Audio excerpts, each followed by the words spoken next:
ये है बेटे आपसे कि कहा जा रहा है the elements the number of elements in the lanthanides and actinides series are, यानी कि lanthanides the number of elements in the lanthanides and actinides series is, एक पर्टिकुलर सीरीज में कितने एलिमेंट्स है? 2, 14, 18 या 32? सर एक सीरीज में 14। सही है, चलो एक सीरीज में 14 एलिमेंट्स हैं। सही है। ये देखो 2013 के अंदर रिपीट हुआ है क्वेश्चन, वही जो सबसे पहला मैंने सवाल पूछा था ऑक्टेट रूल वाला। अच्छा ये सवाल बड़ा मजेदार सा है, ये भी मैं पूछूंगा किससे, मारुख। सर मैंने भी अभी ज्वाइन किया है। अच्छा माशाल्लाह भाई, अभी आपने भी अभी ज्वाइन किया है, सही है। मुइज, मुइज, अबे लड़के तो यकीन मानो बिल्कुल ही तुम लोग, क्या मैं भी खैर कह नहीं सकता, खवातीन है क्लास में, वरना मैं कहता ये बात, तुम लोग तो माइक खोलने पे आमादा ही नहीं हो भाई। क्या सीन है तुम्हारा, क्या मसला है? आवेद, मुइज, माइक खोलो भाई।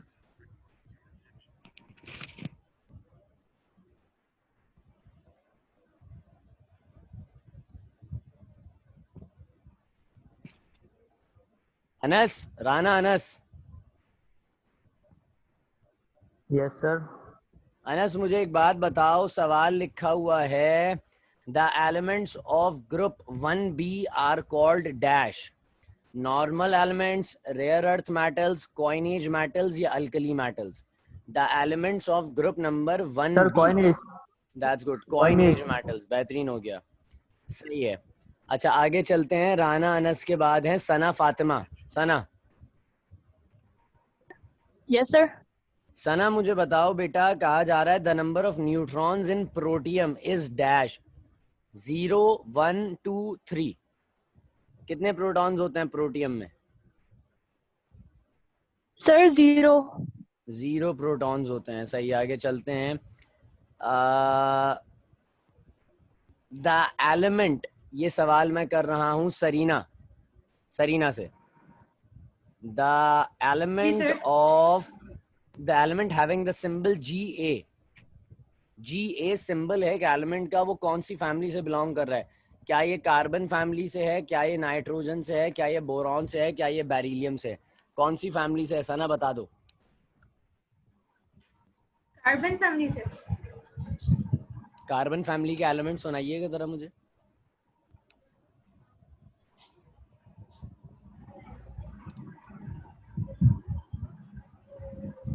सना बेटा माइक खोल लो, शाबाश। यस सर, सना बोला। हाँ तो सना से ही तो पूछ रहा हूँ मैं, और किससे पूछ रहा हूँ?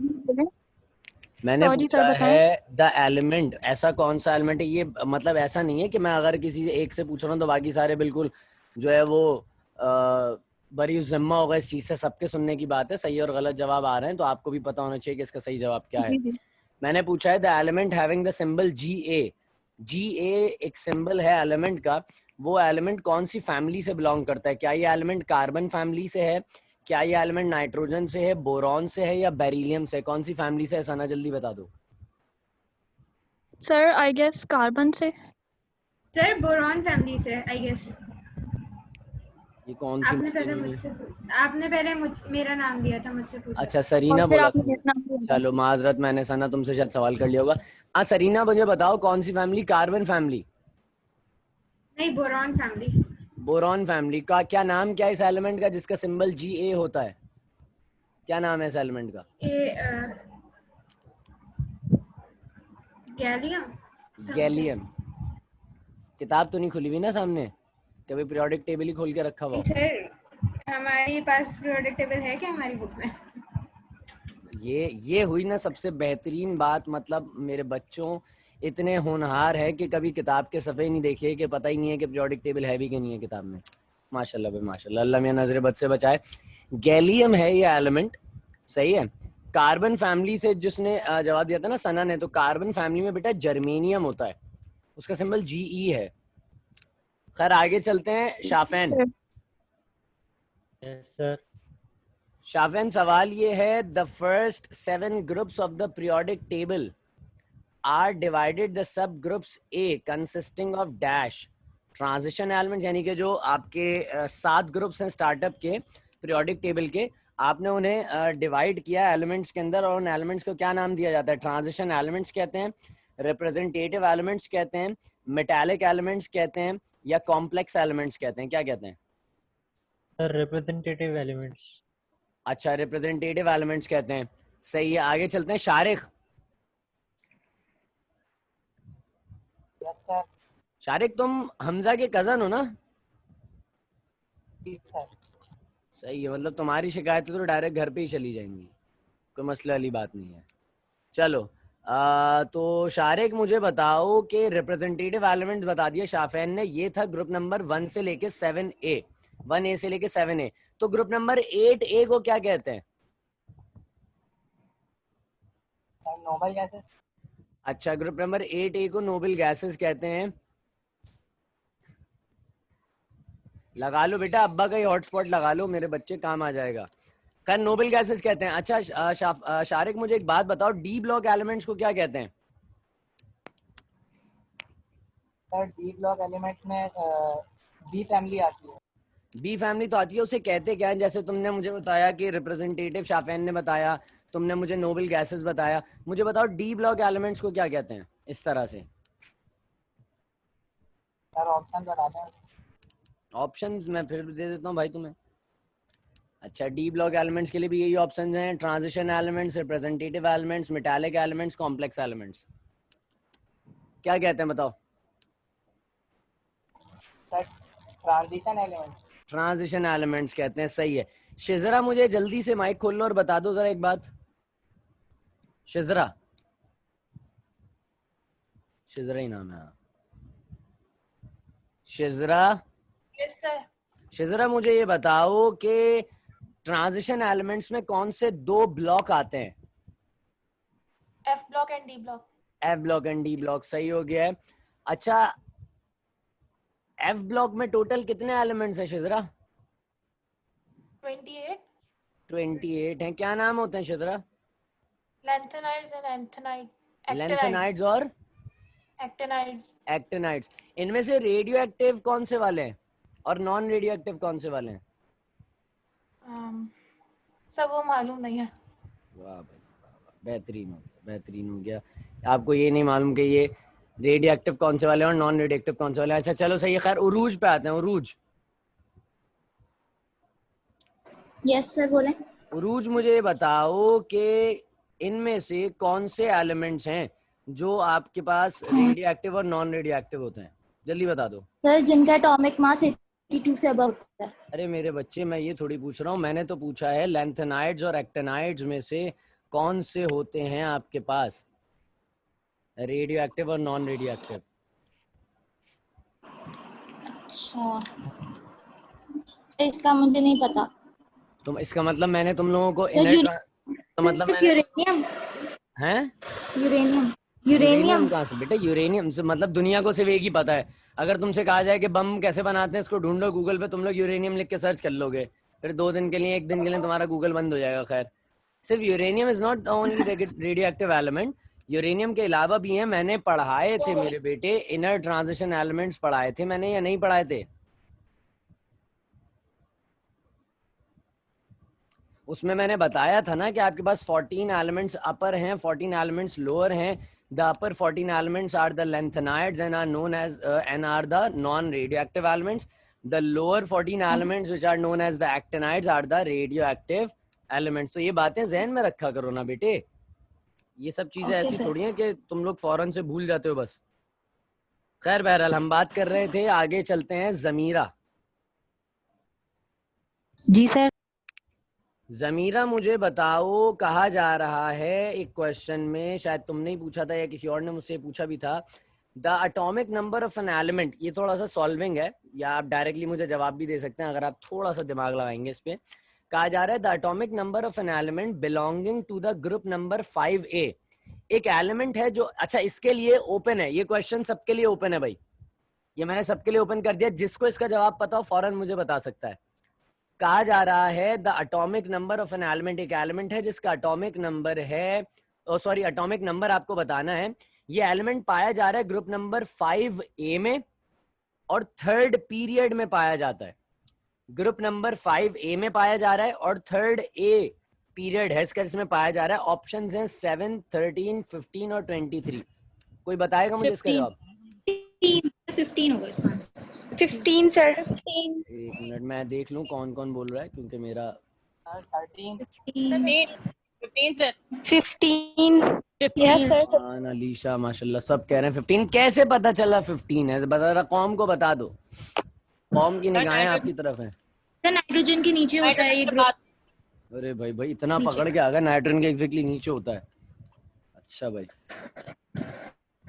मुझे ये तो बता दो कि कैसे पता चला, मुझे तो खुद नहीं पता चला कि ये कौन सा एलिमेंट है। सर थर्ड पीरियड में है ना? थर्ड पीरियड में, सही है। तो इससे क्या पता चला तुम्हें? सर नाइट्रोजन सेकंड पीरियड के उसके बाद आता है। नाइट्रोजन भाई भाई फुल। सर? ये किसने बताया था मुझे नाइट्रोजन सेकंड पीरियड के उसके बाद आता है? सर मैंने। कौन कौन? अफान। ये सबसे बेहतरीन ट्रिक है अफान, बहुत बेहतरीन ट्रिक है। तुमने डायरेक्टली सिर्फ ये ऑब्जर्व करा कि पीरियड कौन सा है। तुम्हें पीरियड वाइज अगर एलिमेंट पता है ना कि फर्स्ट पीरियड के अंदर जो है हाइड्रोजन और हीलियम है, बाकी सारे एलिमेंट्स, हर ग्रुप का पहला एलिमेंट सेकंड पीरियड में आता है, सही है। तो सेकंड पीरियड है और क्वेश्चन में पूछा गया थर्ड पीरियड, तो तुमने देखा भाई फिफ्थ ग्रुप है, फिफ्थ ग्रुप यानी कि नाइट्रोजन, और नाइट्रोजन है सेकंड पीरियड का, तो नाइट्रोजन के एग्जैक्टली नीचे वाला एलिमेंट होगा ये। तो आपको पता होना चाहिए उसका एटॉमिक नंबर भी।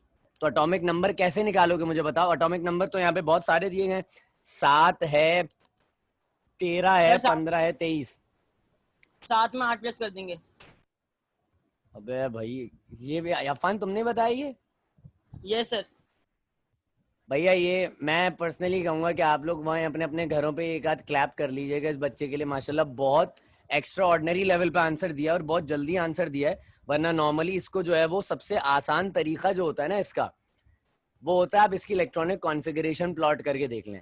अफान ने बहुत शॉर्ट ट्रिक्स के साथ काम किया है और बहुत अच्छे तरीके से किया है, तो it's one of a good thing Afan. बहुत अच्छी बात है बेटा, तुम मुझे नजर आ रहा है कि पढ़ रहे हो, मुझे नजर आ रहा है कि तुम मेहनत कर रहे हो, अच्छी बात है। बाकी सब भी करो भाई, जो हॉटस्पॉट यूज करने वाले लोग हैं वो गरीब भी हॉटस्पॉट यूज कर लें, जिनके माइक नहीं खुलते वो लोग कोशिश करें माइक। सर मैं आगे सर, मैं माजरत कर रहा हूँ असल में। नहीं मैंने तो तुम्हारा नाम ही नहीं लिया, मैंने तुम्हारा नाम ही नहीं लिया। तुम क्यों बोल रहे हो? मैंने तुम्हारा नाम थोड़ी लिया था। चलो खैर बहरहाल, अच्छा हमारा एक छोटा सा एमसीक्यूज का सेशन हो गया, इट्स गुड। मुझे अच्छा लगा तुम लोग मेहनत कर रहे हो। मैंने जिससे जो सवाल पूछा, या तो आपकी लक अच्छी थी कि आपको वो सवाल पता था, या जो भी मामला थे कि आपने तुक्के में दे दिया या किताब खोली हुई थी, वो तो अब आपका और अल्लाह मियां का मामला है, मैं उसमें कुछ नहीं कह सकता। खैर मैं एक सवाल थोड़े से और करना चाह रहा हूँ, बस ये रैंडम 2-3 सवाल मेरे जहन में आ रहा है, मैं वो पूछ के फिर आगे निकलता हूँ। मुझे बता दो कस्मा। जी सर। कस्मा हाइड्रोजन के कितने आइसोटोप्स हैं पहले ये बताओ जरा। सर 3। कौन सा है रेडियो एक्टिव? सर तीसरा वाला ट्रीटियम। हैवी वाटर में कौन सा यूज करते हैं? सर दूसरा वाला। और पानी में ड्यूट्रियम। कौन सा यूज होता है? सर पानी में पहला वाला ही होता है, प्रोटियम। बेहतरीन हो गया। चलो आगे चलते हैं। एक सवाल आ रहा है मेरे ध्यान में, हफ्सा सईद, बिल्कुल कस्मा जमीन के ऊपर हफ्सा सईद हैं। हफ्सा जी सर। हफ्सा मुझे बताओ, एक सवाल हमने पढ़ा था जब हम नेसेंट हाइड्रोजन पढ़ रहे थे या एटॉमिक हाइड्रोजन हम पढ़ रहे थे, तो मैंने कहा था that atomic hydrogen is much more reactive than the molecular hydrogen. ऐसा क्यों है हफ्सा? तुम्हें क्या लगता है इसमें क्या वजह होगी? एक साइंटिफिक रीजन है बेसिकली। हफ्सा के बाद अगला सवाल हम करेंगे। हफ्सा बताओ जल्दी सोचो। सवाल रिपीट कीजिएगा। मैंने कहा हफ्सा बेटे कि मैंने आपसे ये पूछा कि जो नेसेंट या एटॉमिक हाइड्रोजन होता है, अक्सर पूछा जाता है why the atomic hydrogen is much more reactive than the molecular hydrogen. Molecular hydrogen मतलब H2, एटॉमिक हाइड्रोजन मतलब H। तो ऐसा क्यों है कि H ज्यादा रिएक्टिव है as compare to the H2? Hafsa के बाद नेक्स्ट क्वेश्चन है शाफैन से, और शाफैन के बाद है उरूज इस फातिमा। वजह से क्योंकि हर एलिमेंट को डुप्लेट रूल कंप्लीट करना पड़ता है। Octet rule. सर ऐसा है कि मतलब डुप्लेट रूल जो होता है, मतलब हाइड्रोजन तो डुप्लेट रूल कंप्लीट कर पाता है, और इसीलिए अगर उसे अकेला छोड़ दें, एटॉमिक हाइड्रोजन हो, तो वो जल्दी से रिएक्ट करने की कोशिश करेगा और इसकी लाइफ भी शॉर्ट होती है बहुत ज्यादा। अच्छा शाफिन, तुम्हें क्या लगता है इस बारे में? सर मुझे लगता है कि हाइड्रोजन को इलेक्ट्रॉन की ज़रूरत होती है, तो फिर वो जल्दी के किसी के साथ भी रिएक्ट कर जाता है। नहीं बाबू, द थिंग इज कि मैं ये पूछना चाह रहा हूँ कि ये इतना रिएक्टिव किस वजह से है? इलेक्ट्रॉन की नीड है, चलो तुम्हारी बात मैंने एग्री कर ली। उरूज? सर ये न्यूली बॉर्न होता है, मतलब न्यूली बॉर्न को Chemical छोड़ो, reaction- अगर मैंने मिसाल के Chemical- तौर पे मॉलिक्यूलर हाइड्रोजन को ब्रेक करके बनाया है तो it's not a newly born thing, ये भी एक सेपरेट ही चीज है। लेकिन ये रिएक्टिव क्यों है, सिर्फ इतना बताओ मुझे अभी। सर मैं बताऊं? हाँ बताओ बताओ बताओ बताओ। सर एटॉमिक हाइड्रोजन जो होता है वो बॉन्डेड होता है दो हाइड्रोजन से, इसको ब्रेक करने के लिए 104 किलो कैलोरीज की एनर्जी नीड होती है, जबकि जो नेचुरल हाइड्रोजन होता है वो न्यूली बॉर्न होता है, वो ज्यादा रिएक्टिव होता है, उसको इलेक्ट्रॉन की जरूरत होती है, इसीलिए ज्यादा रिएक्टिव होता है। किसने जवाब दिया, नाम बताना अपना। हेमंत जहरा। मेमन अब तक के सारे जवाबों में सबसे अच्छा जवाब था, बहुत अच्छा लगा मुझे। मुझे बाकी मैं पूछना ये चाह रहा हूँ कि कस्मा तुम भी बता दो इस बारे में, तुम्हारा क्या ख्याल है?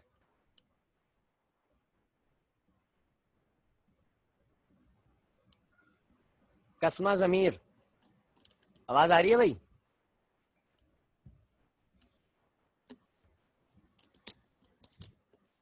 मुझे लग रहा है ये माइक ना खोलने वाली बीमारी कस्मा को भी लग गई।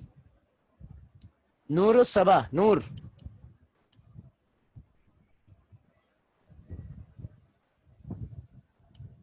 नूर,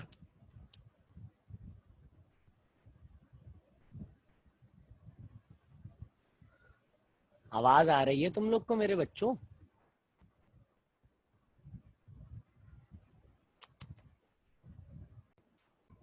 हाँ भाई, आवाज आ रही है अब?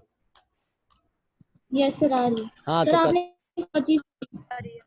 हाँ कस्मा, तो आप बता दो बेटा जरा क्या हो सकता है इसका मामला। सर एटॉमिक हाइड्रोजन वाला सवाल का, एटॉमिक हाइड्रोजन वाले सवाल का, कि इसमें ये इतना ज्यादा एनर्जेटिक क्यों होता है रिएक्शंस के अंदर as compare to the molecular hydrogen. क्योंकि हम हाइड्रोजन का चैप्टर पढ़ रहे हैं ना, तो कुछ जरा साइंटिफिक रीजंस, कुछ इस तरह के क्वेश्चंस भी हमें लाजमी तौर पे पता होने चाहिए, कुछ बारीक बीनी वाली बातें भी हमें पता होनी चाहिए। ऐसा क्यों है बताओ। जी बेटा। सर एटॉमिक हाइड्रोजन में हमने जब पढ़ा था उसके अंदर 104 किलो कैल हमें एनर्जी दी थी, लेकिन नेसन हाइड्रोजन में शायद जब नेसन हाइड्रोजन बनता है उसके साथ एनर्जी भी प्रोड्यूस होती है, तो जितनी एनर्जी होगी शायद उतना रिएक्टिव होगा। और कोई जवाब? कस्मा तुम क्या कह रही थी? सर क्योंकि हाइड्रोजन के पास एक इलेक्ट्रॉन होता है, उसको एक और की नीड होती है, इसलिए वो अनस्टेबल होता है। एटॉमिक हाइड्रोजन अनस्टेबल होता है इसलिए। सही। अच्छा मैं जरा चाह रहा हूँ एक, ये नूर सबा ने जवाब दे दिया था ना हमें। चलो आगे चलते हैं। अच्छा चलो अब मैं बता रहा हूँ इसका जवाब, जरा गौर से सुनो सारे। देखो भाई, सबसे पहली बात ये कि अगर मैं मॉलिक्यूलर हाइड्रोजन से रिएक्शन कराता हूँ, अक्सर हम देखेंगे रिएक्शंस के अंदर कि मतलब ऑर्गेनिक के अंदर तुम लोग इस चीज़ के रिएक्शंस बहुत सारे देखोगे कि कुछ जगहों पे, जैसे मिसाल के तौर पे CH3I, यानी कि आपके पास मिथाइल आयोडाइड है, ये एक हैलाइड कंपाउंड है आपके पास, सही है। तो मिथाइल आयोडाइड है, इसमें से आयोडीन को निकालना है, तो आयोडीन निकालने के लिए आप H2 यानी कि हाइड्रोजन के मॉलिक्यूल से रिएक्शन नहीं कराते, आप हमेशा रिएक्शन कराते हैं एटॉमिक हाइड्रोजन से। वजह क्या है देखो, अब सुनो। देखो जब मॉलिक्यूलर हाइड्रोजन से रिएक्शन कराते हैं ना, तो ये रिएक्शंस हमेशा होते हैं बहुत ज्यादा स्लो पेस में। इसकी वजह ये होती है मेरे बेटे, क्योंकि इस मॉलिक्यूलर हाइड्रोजन को इटसेल्फ ब्रेक होने के लिए, सारे बच्चों ने मुझे खुशी इस बात की कि एक चीज सबने जो है वो कॉन्स्टेंटली ये बात कही, इलेक्ट्रॉन वाला एस्पेक्ट दिया और कुछ लोगों ने एनर्जी का एस्पेक्ट दिया, तो काफी हद तक आप सही थे। तो अब मैं सारे मजमूई तौर पर जवाब बता रहा हूँ कि देखो ये जो मॉलिक्यूलर हाइड्रोजन होता है ना बेटा, इसको पहले रिएक्शन में आने के लिए सबसे पहले अलहदा होना पड़ता है, और अलहदा होने के लिए इसको एनर्जी चाहिए 104 किलो कैलोरीज की। जब तक वो केमिकल रिएक्शन इसे एनर्जी प्रोवाइड नहीं करेगा कि ये 104 किलो कैलोरीज तक आ जाए और ब्रेकडाउन होके फिर अलहदा हो, तब तक ये हाइड्रोजन का मॉलिक्यूल रिएक्ट नहीं करता। लेकिन अगर बनिस्बत में बात करूं एटॉमिक हाइड्रोजन की इसके बरअक्स, तो हम ये देखते हैं कि एटॉमिक हाइड्रोजन को तो रिएक्शन में आने के लिए या रिएक्शन को करने के लिए किसी इस तरह की 104 किलो कैलोरीज की एनर्जी दरकार ही नहीं होती। ये तो बेचारा होता ही सिंगुलर है, तो ये डायरेक्टली जाता है और दूसरे के साथ चिपक जाता है और चिपकने के बाद फौरन से रिएक्शन कर लेता है। बात समझ रहे हैं? तो इसको किसी भी सॉर्ट की जो डीफोर्सिंग या जो है वो डीफॉर्मिंग एनर्जी की रिक्वायरमेंट नहीं होती या डी बॉन्डिंग एनर्जी की रिक्वायरमेंट नहीं होती। इसी वजह से जो है वो ये बहुत फास्टली रिएक्ट कर लेता है केमिकल रिएक्शन में। बात सबको समझ में आती है?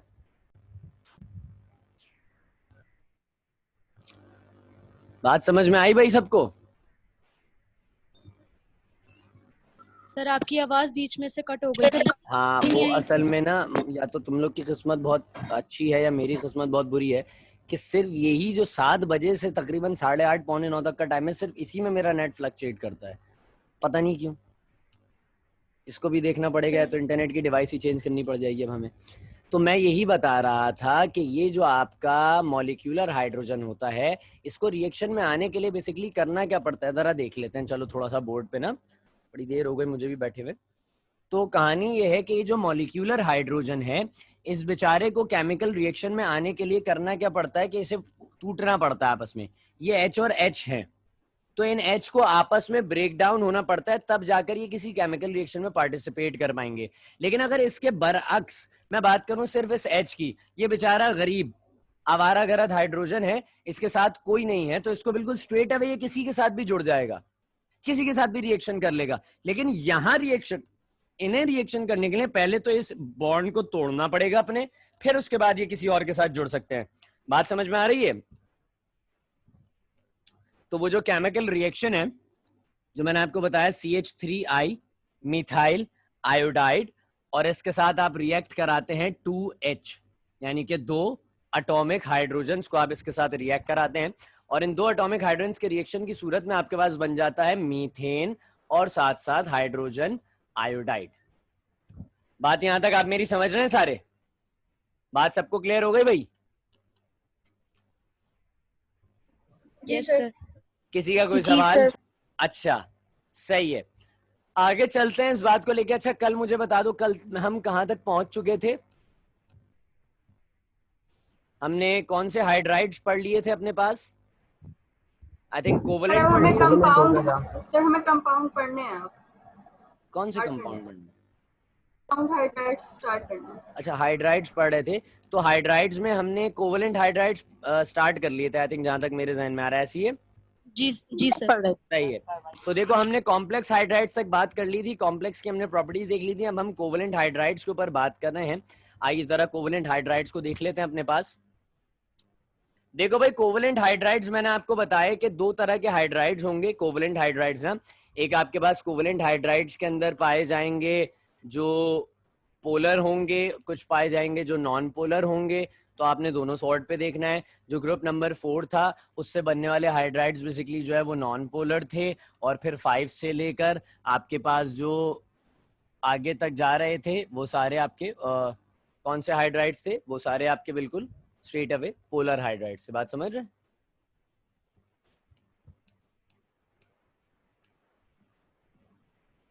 अब जरा चलते हैं, हम इनकी प्रिपरेशंस को देख लेते हैं अपने पास ना, कि प्रिपरेशंस क्या है। अच्छा, प्रिपरेशंस इनकी 2 तरह की हैं। प्रिपरेशंस इनकी 2 तरह की हैं। मार्कर कहाँ रख दिया? एक होती है डायरेक्ट प्रिपरेशंस,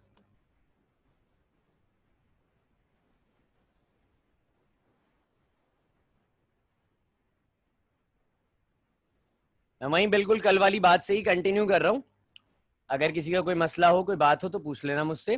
सबसे पहली होती है बेटा हमारे पास direct preparation. And what does this means, the direct preparation? हम डायरेक्ट प्रिपरेशन किसे कहते हैं? यानी कि डायरेक्ट प्रिपरेशन से मुराद है डायरेक्ट कॉम्बिनेशन।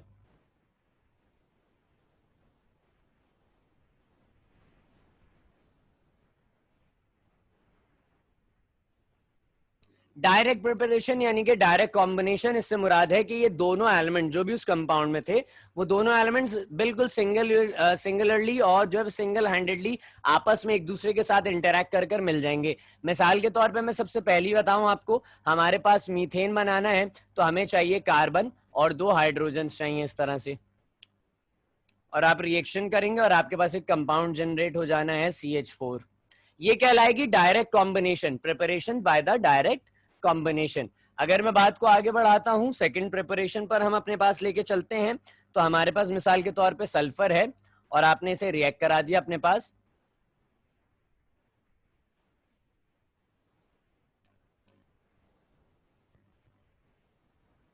तो हाइड्रोजन सल्फाइड आपके पास बनकर तैयार हो गया। बात यहां तक सबको क्लियर नजर आ रहा है?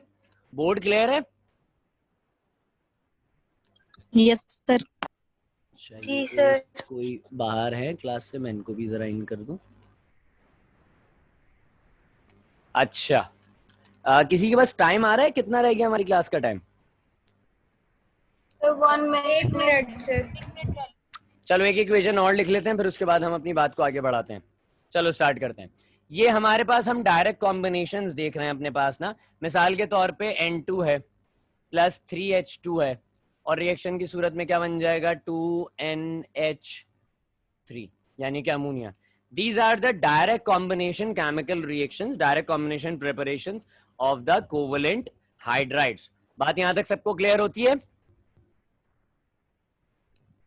Yes sir. Yes sir. अच्छा, 1 मिनट में दोबारा से रीज्वाइन कर लो फौरन सारे। सही है, मैं मीटिंग एंड कर रहा हूँ, रीज्वाइन कर लेना फौरन सब।